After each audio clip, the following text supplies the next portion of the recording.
Yeah, guys, that's right. We just heard from Governor Kevin Stitt. He actually says that the National Weather Service is actually still here assessing the damage here in Barnsdall. And like you guys said, it has been a preliminary rating of an EF4 tornado. Now, Governor Stitt also said that as he was assessing the damage, he's noticed that 60 to 70 homes have been destroyed. And of course, he's been in communication with the federal government, FEMA, to approve funding for the areas that have been hit by the storms. He also mentioned that, the last time we had these storms in Sulphur, that the federal government has been helpful in approving everything. So they've reached out to them on the latest round of storms over the weekend, and so far that has been positive, he says. Now, of course, he says that we will rebuild and that we are strong, but of course, we're going to play some of that sound right now from Governor Stitt for you. Let's take it in studio.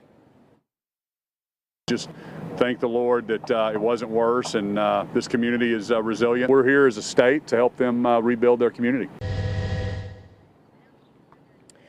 And now he also mentioned that we have declared a state of emergency for Osage County, which is where Barnsdall is. Now, several other counties have also been added to that list. And Governor Stitt also mentioned that in their budget meeting just yesterday, they approved $40 million to help out communities to make sure that they have resources that they need. And of course, you heard him mention that the Oklahoma Standard is alive and well. But again, guys, he did mention that one person is still missing. His name is Wayne Hogue. Now, Governor Stitt didn't mention him by name, but the Osage County Sheriff's Office did mention on Facebook that they're still searching for him. And Stitt said in that presser that he was actually in a trailer talking to his son when the storms came through. But of course, his house blown away, and they still cannot find him at this time. He also mentioned that they've gone up and down. Authorities have been going up and down the creek searching for him, and they still have not found him. Again, it is an urgent search to find him.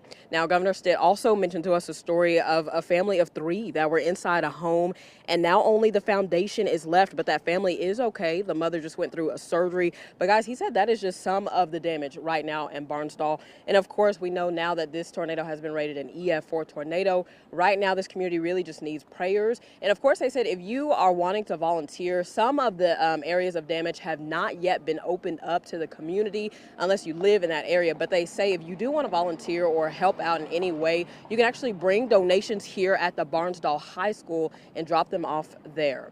Guys, reporting live in Barnsdall, Megan Mosley, KOCO 5 News.